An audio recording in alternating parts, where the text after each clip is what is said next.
Generative large multimodal models, or golems as I call them, are really good at filling out templates. So when we use a tool, we have something called a JSON schema. All this is a fancy way of calling it a template. This is what the golem's going to actually fill out based on the context of your conversation.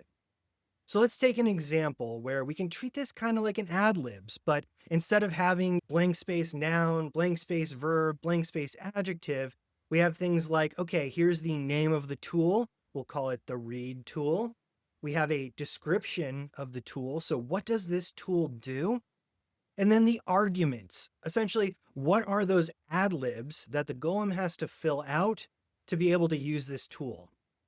In this case, it would be something like the location of the thing it's trying to read. You might have a description of what this key and value actually are. As you get more complicated with your tools, you might need to describe what it actually needs to fill out, maybe give it some examples.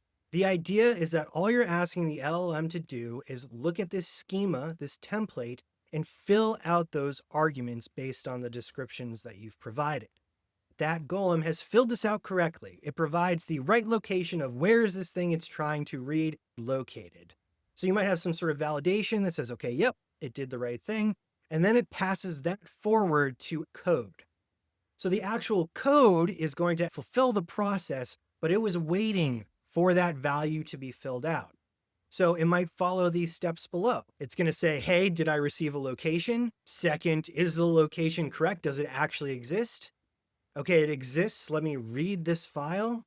Okay, I've read the file. Let me return the text from the file to the user. This is how tools work. You essentially have your ad-libs that the golem is going to fill out. And then if it's filled out correctly, that triggers some sort of code that it's going to perform the task related to the tool.